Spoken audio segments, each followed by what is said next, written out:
Hello friends, welcome to my YouTube channel. आज यानी 18 फरवरी जो आपका एग्ज़ाम हुआ, किस चीज़ का हुआ है? साइंस का हुआ है, आपको पता है। और इसका आंसर का आपको बेसब्री से इंतजार है। तो मैंने जैसे कल आपको मैथ का क्वेश्चन का आंसर कराया था, वो भी 100% बिल्कुल सही था। और आज का भी जो होगा वो 100% सही होगा। अगर आपको किसी भी क्वेश्चन में डाउट लगे तो आप कमेंट कीजिए, मैं आपके कमेंट का रिप्लाई जरूर करूँगा, ठीक है।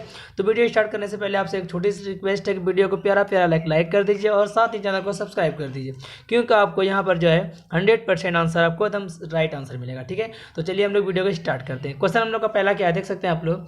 मेंडल ने अपने अनुवांशिकी प्रयोग हेतु किस पौधे का उपयोग किया था? तो आप लोगों को बहुत पता होगा, इसका आंसर क्या होगा? मटर, ठीक है। मटर का उसने प्रयोग किया था। नेक्स्ट क्वेश्चन हम लोग का देख सकते हैं क्या है। किस प्रकार के शोषण में से अधिक ऊर्जा मुक्त होती है? तो आपको पता क्या होगा? वायवीय शोषण से अधिक ऊर्जा मुक्त होती है, ठीक है। ये आप जब वायवीय और वायवीय शोषण में अंतर स्पष्ट कराया होगा आपको कोचिंग में, तो आपको पता होगा, ठीक है। चलिए हम लोग देखते हैं नेक्स्ट क्वेश्चन क्या है हम लोगों का। यहाँ पे देख सकते हैं मौनव में नर जनन ग्रंथि कहलाता है। तो मौनव में नर जनन ग्रंथि जो कहलाता है, क्या कहलाता है? वृषण को जो है मौनव नर जनन ग्रंथि कहते हैं, ठीक है। आगे नेक्स्ट क्वेश्चन क्या है। जीवन की एक महत्वपूर्ण विशेषता क्या है? तो ऑप्शन क्या है, देख सकते हैं। अणु की गति, वृद्धि, संग, समन्वय। इसका आंसर क्या हो जाएगा? वृद्धि इसका राइट आंसर हो जाएगा, ठीक है। तो अगर आपने अभी तक वीडियो को लाइक नहीं किया तो वीडियो को लाइक जरूर कर दे, साथ ही अपने से दोस्तों में भी शेयर करें, ठीक है।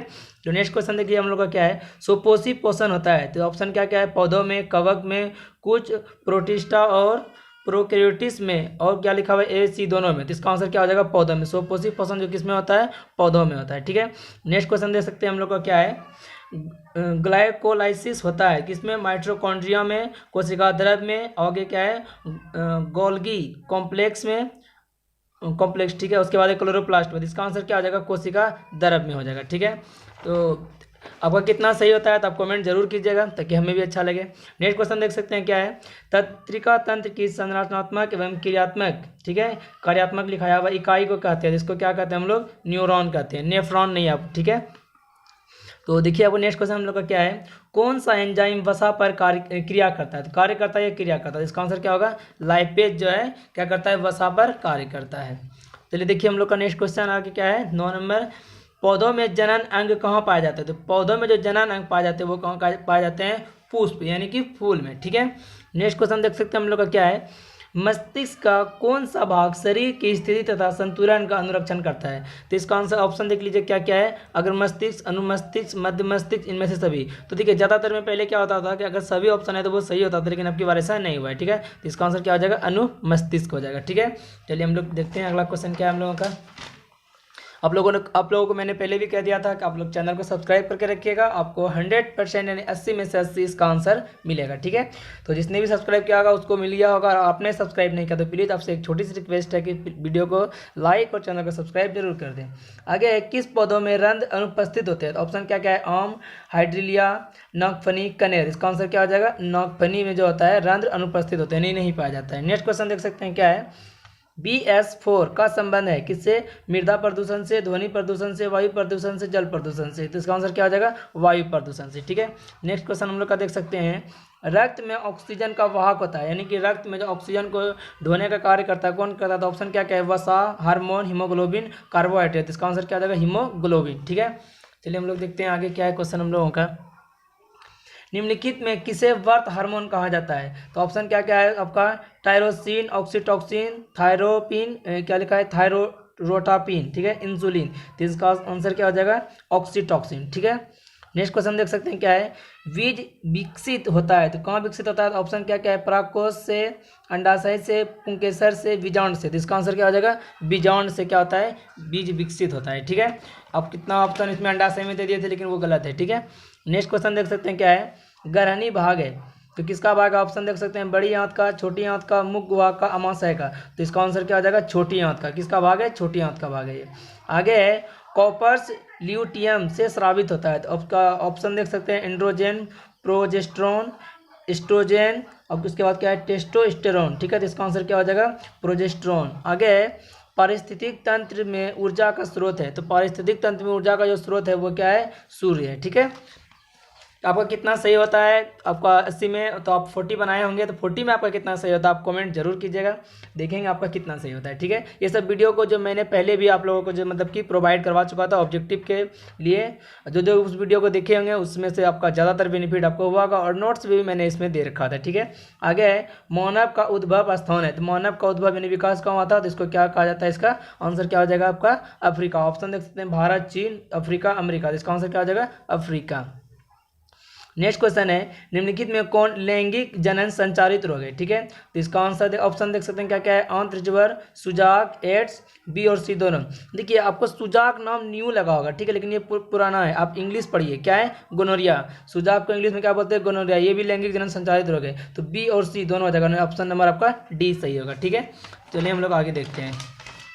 नेक्स्ट क्वेश्चन हम लोग दे सकते हैं मानव गुर्दे का आकार होता है। देखिए गुर्दा अगर समझ में आता है आपको इंग्लिश पढ़िए, क्या है किडनी। ठीक है, किडनी का जो आकार कैसा होता है उसका आंसर क्या होगा, सीम के बीज के आकार का होता है। ठीक है, नेक्स्ट क्वेश्चन देख सकते हैं हम लोग किशोरावस्था में होने वाले शारीरिक परिवर्तन का कारण है, तो इसका आंसर क्या होगा एस्ट्रोजेन। ठीक है, ऑप्शन देख सकते हैं आपका जो सही है इसमें आप देख लीजिए, इसका आंसर आपका क्या होगा एस्ट्रोजेन।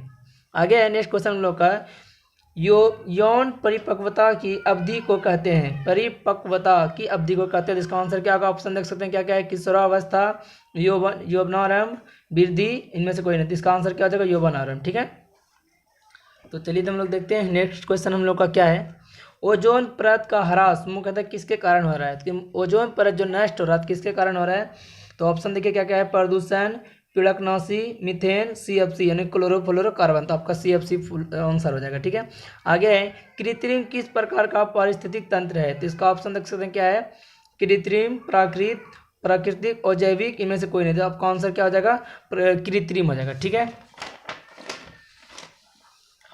आगे क्वेश्चन हम लोग का देख सकते हैं क्या है।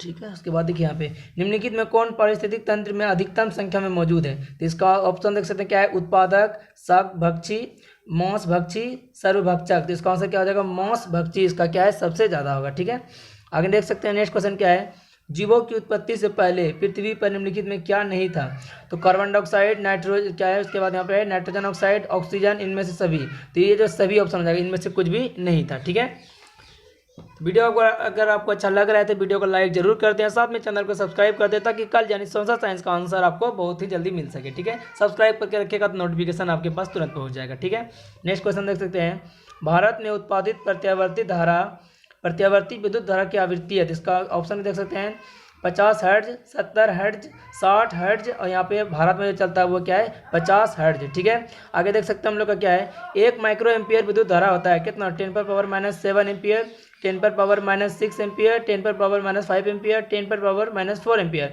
तो इसका आंसर क्या हो जाएगा 10⁻�6 एम्पियर। ठीक है, नेक्स्ट क्वेश्चन देख सकते हैं नरोरा नाभिकीय विद्युत संयंत्र किस राज्य में स्थित है, तो नरोरा जो नाम है वो कहाँ पे है राजस्थान में स्थित है। ठीक है, उम्मीद है कि आपका कम से कम जो 35+ ज़रूर सही हुआ होगा, तो इस खुशी में वीडियो को लाइक तो जरूर कर दीजिएगा और साथ में चैनल को सब्सक्राइब भी।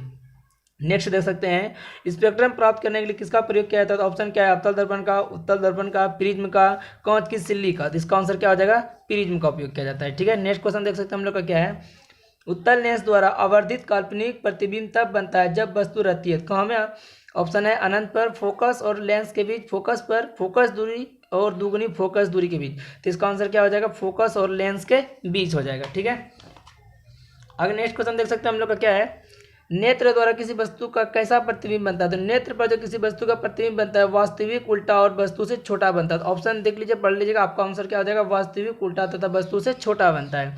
नेक्स्ट क्वेश्चन हम लोग का देखिए क्या है विद्युत परिपथ ने विद्युत धारा को मापने के लिए क्या उपयोग किया था, किसका उपयोग करते हैं विद्युत धारा को मापने में, तो ऑप्शन क्या है गैल्वेनोमीटर, वोल्टमीटर, वोल्टामीटर, अमीटर, तो इसका आंसर क्या आ जाएगा अमीटर यानी एमीटर जिसको हम लोग बोलते हैं। ठीक है, नेक्स्ट क्वेश्चन हम लोग का देख सकते हैं क्या है यहाँ पर निम्नलिखित में कौन विद्युत शक्ति को निरूपित नहीं करता है, BI, V² IR, I²R, IR², तो इसका आंसर क्या हो जाएगा ये डी नंबर IR², यह क्या है विद्युत परिपथ की शक्ति को निरूपित नहीं करता है। तो चलिए देखते हैं हम लोग का अगला क्वेश्चन क्या है निम्नलिखित में से किसी वस्तु का वास्तविक प्रतिबिंब कौन बना सकता है, कांच की पट्टिका, उत्तल लेंस, अवतल लेंस, इनमें से कोई नहीं, तो इसका आंसर क्या हो जाएगा उत्तल लेंस। ठीक है, उत्तल लेंस बना सकता है। आगे है दिख रहा है क्वेश्चन, हाँ ठीक है, किसी बिंदु वस्तु से निकलकर किरणें किसी लेंस से अपवर्तित होकर जिस बिंदु पर मिलती है उसे क्या कहते हैं? तो ऑप्शन क्या क्या है? वक्रता केंद्र, प्रतिबिंब बिंदु, फोकस, प्रकाश केंद्र। तो इसका आंसर क्या हो जाएगा? प्रतिबिंब बिंदु हो जाएगा। ठीक है, नेक्स्ट क्वेश्चन हम लोग का देख सकते हैं क्या है? फोटोग्राफी कैमरा का अभिदृश्यक होता है। तो फोटोग्राफी कैमरा का जो अभिदृश्यक होता है कैसा होता है? उत्तल लेंस की तरह होता है। ठीक है, आगे देख सकते हैं हम लोग का क्वेश्चन है कितना 39 नंबर। ये क्वेश्चन को भी मैंने अपने पीडीएफ में दे रखा था और इसका वीडियो भी हमारे यूट्यूब चैनल पर पहले से उपलब्ध था, जो मैंने आप लोगों को करा दिया था। किसी शब्दकोश में पाए गए छोटे अक्षरों को पढ़ते समय आप निम्न में से किस लेंस का पसंद करेंगे? किस लेंस को पसंद करेंगे? तो ऑप्शन दिया हुआ है, इसका आंसर क्या हो जाएगा? 5 सेंटीमीटर फोकस दूरी वाले एक उत्तल लेंस का। ठीक है, इसमें वस्तु से बड़ा प्रतिबिंब बनता है। नेक्स्ट क्वेश्चन हम लोग का देख सकते हैं क्या है? किसी गोले दर्पण तथा किसी पतले गोले लेंस दोनों की फोकस दूरी -15 सेंटीमीटर है। दर्पण तथा लेंस संभवतः है। दर्पण अवतल लेंस हो जाएगा, नहीं कि दर्पण जो होगा अवतल और लेंस उत्तल। फिर बोला है दर्पण उत्तल लेंस अवतल, यहाँ बोला है दोनों अवतल, बोला है कि दोनों उत्तल। तो इसका आंसर क्या हो जाएगा? दोनों अवतल हो जाएगा। ये मैंने रात में भी की वीडियो में बनाया था, तो इसमें बता चुका था। इसलिए कहता हूँ कि चैनल को सब्सक्राइब करके जरूर रखें आप लोग। ठीक है, ताकि आप लोग को फायदा हो उससे। आगे, निम्नलिखित में कौन सा मात्रक वाट के बराबर होता है? तो इसका ऑप्शन देखिए क्या हो जाएगा? आंसर J/S हो जाएगा। तो देखिए ज़्यादा वीडियो लॉन्ग ना हो इसलिए मैं ऑप्शन नहीं पढ़ सकूंगा, डायरेक्ट जो है उसका आंसर कराते जा रहा हूँ। विद्युत हीटर की तार की कुंडली बनी होती है। तो विद्युत हीटर की जो तार की कुंडली होती है वो नाइक्रोम की होती है, और बल्ब का जो होता है वो किसका होता है? टंगस्टन का होता है। ठीक है, आगे का नेक्स्ट का जब वीडियो आएगा तो उसमें पूरा डिस्कशन के साथ होगा, जो कि 2023 के लिए जो तैयारी होगा। ठीक है, तो आपके पास जो भी हो उसको चैनल का लिंक भेज देते हैं और उससे जुड़ने के लिए कहें अच्छी तैयारी के लिए। किसी परिपथ का वह गुण जो विद्युत ऊर्जा को उष्मा में बदल देता है। तो देखिए ये क्वेश्चन को थोड़ा सा पलटा के पूछ दिया था, तो आपको परेशान नहीं होना है। तो इसका आंसर क्या हो जाएगा? प्रतिरोध यानी रेसिस्टेंस जिसको बोलते हैं। ठीक है, आगे है, एक विद्युत सेल से धारा प्राप्त करने पर इसके सिरों के बीच का विभवांतर का मान होता है। तो विद्युत वाहक बल से क्या हो जाता है? कम हो जाता है। ठीक है, तो नेक्स्ट क्वेश्चन देख सकते हैं क्या है? वो नवीकरणीय ऊर्जा का स्रोत है। वो नवीकरणीय ऊर्जा का स्रोत जो है वो क्या है? कोयला है। ठीक है, कोयला ऊर्जा का वो नवीकरणीय स्रोत है। नेक्स्ट क्वेश्चन देख सकते हैं क्या है? तरंगदैर्घ्य को सामान्यतः व्यक्त किया जाता है। तरंगदैर्घ्य को सामान्यतः जो व्यक्त किया जाता है वो मीटर में किया जाता है। ठीक है, नेक्स्ट क्वेश्चन देख सकते हैं हम लोग का क्या है? किसी चालक तार से प्रवाहित विद्युत धारा में गतिशील कण होते हैं। तो गतिशील जो कण होते हैं वो इलेक्ट्रॉन होते हैं। ठीक है, आपका बहुत ही ज़्यादा सही हो रहा होगा उम्मीद है, क्योंकि क्वेश्चन बहुत ही इजी पूछा था और ये सब क्वेश्चन को ज़्यादातर मैंने अपने वीडियो में सॉल्व करा चुका हूँ। ठीक है, आगे है, 12 वोल्ट विभवांतर के दो बिंदुओं के बीच 2 कूलम आवेश को ले जाने में कितना कार्य किया जाता है? तो इसका आंसर क्या हो जाएगा? 24 जूल। 12 दूनी 24। ठीक है, नेक्स्ट क्वेश्चन हम लोग का देख सकते हैं क्या है? ये क्वेश्चन को देखिए पीछे जो पूछा था उसी क्वेश्चन को उल्टा के सिर्फ पूछ दिया है। वोल्ट बराबर होता है, तो वोल्ट बराबर जो होता है आपका क्या हो जाएगा? J/C हो जाएगा। ये क्वेश्चन भी मैंने VVI टिक मरवा दिया था एक क्वेश्चन में ही, और क्वेश्चन भी आ चुका था विद्युत विभव और ये इसका सही मात्रक, तो वोल्ट उसी से रिलेटेड ये वाला भी हमने कि नीचे करा दिया था मैंने। ठीक है, नेक्स्ट क्वेश्चन देखिए क्या है हम लोगों का? विद्युत आवेश के प्रवाह दर को कहते हैं, विद्युत इनका आवेशक सतत प्रभाव को क्या कहते हैं? विद्युत धारा कहते हैं। ठीक है, तो इसका आंसर हो गया A नंबर। उसके बाद देखिए आगे क्या है? निम्नलिखित में कौन सा कथन सत्य है? तो कौन सा कथन सत्य है? इसका B नंबर सही हो जाएगा। ठीक है, अभी जो पीछे पढ़े थे ना आप लोग, V बराबर J/C, उसी को उल्टा के यहाँ पे दिया हुआ है। क्या दिया हुआ है? जूल बराबर कूलम बटे वोल्ट। ठीक है, तो आपका B नंबर क्या हो जाएगा? राइट आंसर हो जाएगा। ये देखिए कितना मैंने कहा था VVI सब में मरवा के रखा था कि ये सब क्वेश्चन 100% देगा ही देगा, और आ भी गया। ठीक है, यानी OH वाला और CHO वाला ये सब जो, और फिर सीड वाला OH, ये सब हमेशा पूछा जाता है। तो इसमें से आपकी बार पूछा है कि सिंगल बॉन्ड यानी बॉन्ड CHO। ठीक है, तो ये जो है एल्डिहाइड का समूह है। ठीक है, क्या है? एल्डिहाइड का समूह है। उम्मीद है कि आपका तैयारी बहुत ही अच्छे से किए होंगे, तो आपका रिजल्ट एग्जाम भी है बहुत अच्छे से जा रहा होगा और आगे भी आपका एग्जाम अच्छा ही जाएगा। आप तैयारी किए होंगे तो एथेनॉल को सांद्र H2SO4 के साथ गर्म करने पर निम्नलिखित में कौन सी गैस बनती है? तो आपका इसका आंसर क्या हो जाएगा? C2H6। ठीक है, आगे देख सकते हैं हम लोग का क्वेश्चन क्या है? Zinc blende. देखिए ऑप्शन में ही है क्या है? जिंक। तो इसका आंसर क्या हो जाएगा? जिंक। जिंक ब्लेड निम्नलिखित में से किस धातु का अयस्क है? तो इसका आंसर क्या हो जाएगा? जिंक यानी Zn। ठीक है, तो कुछ क्वेश्चन तो इससे भी बना लिए होंगे आप लोग, वैसे याद करना भी जरूरी है। जब तक पढ़िएगा अच्छे से नहीं तब तक आगे कुछ भी नहीं हो सकता है। घूमने फिरने से कुछ नहीं होता है, अब मेहनत करने से डरिएगा तो फिर आगे कैसे कुछ होगा। आगे है, निम्नलिखित आवर्त सारणी के किसी आवर्त के तत्वों में कौन सा गुण समान होता है? तो इसमें क्या होगा? कक्षों की संख्या होता है। ठीक है, थोड़ा सा मैं जूम कर देता हूँ ताकि आप लोग को देखने में कोई प्रॉब्लम नहीं हो, अक्षर थोड़ा बड़ा बड़ा दिखेगा। नेक्स्ट क्वेश्चन देख सकते हैं हम लोग का क्या है? अभिक्रिया CaO यानी कलित चूना प्लस जल, समीकरण क्या बन गया CaOH का होल 2। किस प्रकार की अभिक्रिया है? दो यौगिक मिल करके एक नए यौगिक का निर्माण किया। और ये ऑप्शन तो मैंने, ये भी तो केमिस्ट्री का सब पहले लेसन का ही है, जो कि बहुत ही आप बच्चे को याद भी होगा। जिसने बी नंबर मारा है वो राइट आंसर है। नेक्स्ट क्वेश्चन देख सकते हैं हम लोग का क्या है, ओजोन का आणविक सूत्र। ओजोन का सूत्र क्या होता है? O3 होता है। पहले कैसे पूछा जाता था कि ओजोन का अणु में कितने परमाणु होते हैं ऑक्सीजन के, उसमें ऑक्सीजन की संख्या कितना होता है? 3 होता है, यानी 3 अणु होते हैं ऑक्सीजन के, ठीक है। अब की बार उसको उल्टा के सूत्र ही पूछ दिया। ओजोन का आणविक सूत्र क्या होता है? O3 होता है।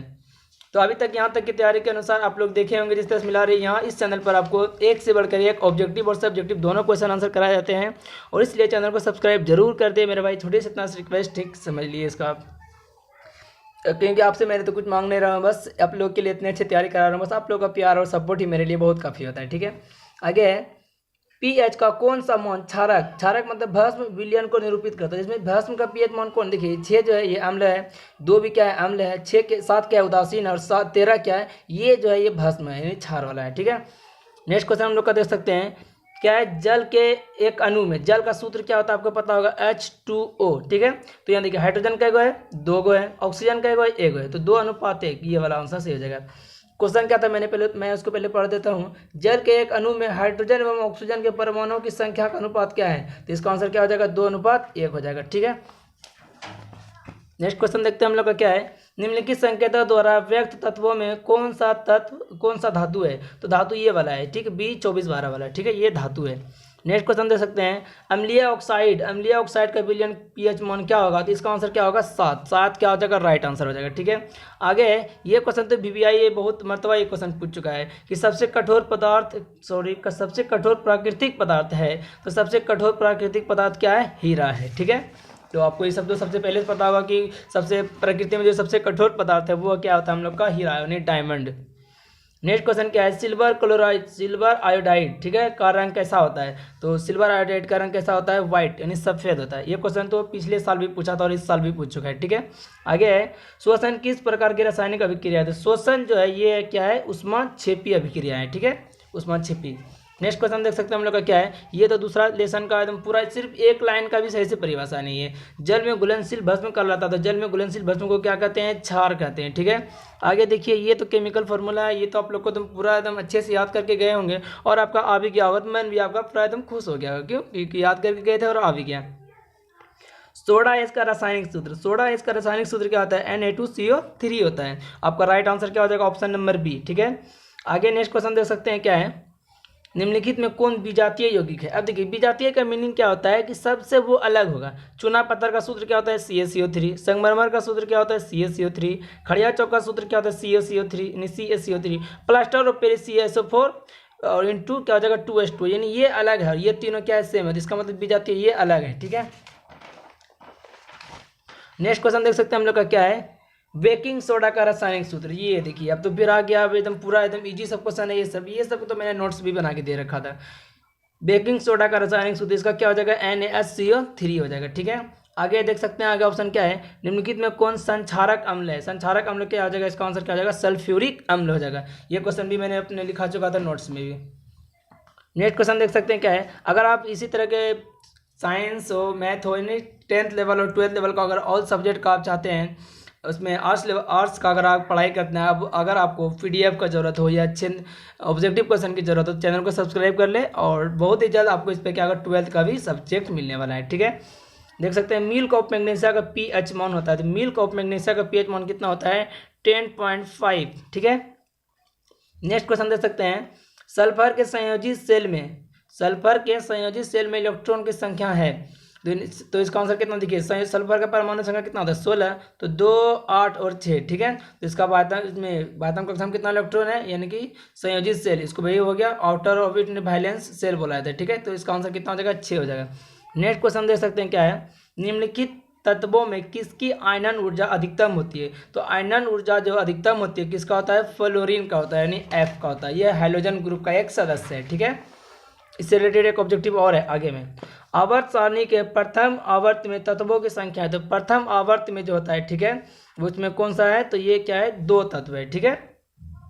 नेक्स्ट क्वेश्चन हम लोग का देख सकते हैं क्या है, निम्नलिखित में किससे इलेक्ट्रॉन को बाहर निकालना सबसे आसान है? तो सबसे आसान जो इलेक्ट्रॉन बाहर निकालना है वो किससे है? एम से है। ठीक है, तो चलिए देखते हैं हम लोग का नेक्स्ट क्वेश्चन क्या है।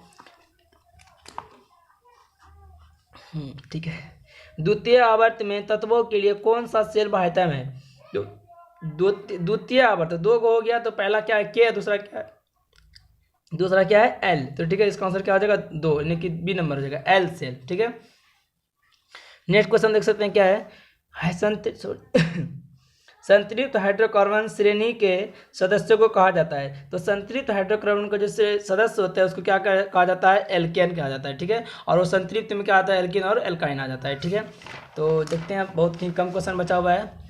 नेक्स्ट क्वेश्चन है, मेंडलीव द्वारा छोड़े गए आवर्त सारणी के रिक्त स्थानों में बाद में निम्नलिखित में से कौन सा तत्व पदस्थापित किया गया? तो इसका आंसर क्या आ जाएगा? गैलियम। इसको बाद में ऐड किया गया था। ठीक है, नेक्स्ट क्वेश्चन हम लोग का देख सकते हैं, आवर्त सारणी के प्रत्येक आवर्त का अंतिम सदस्य होता है। आवर्त सारणी का जो अंतिम सदस्य होता है वो एक निष्क्रिय गैस, जिसको नोबेल गैस, ओकेरिय गैस भी कहा जाता है।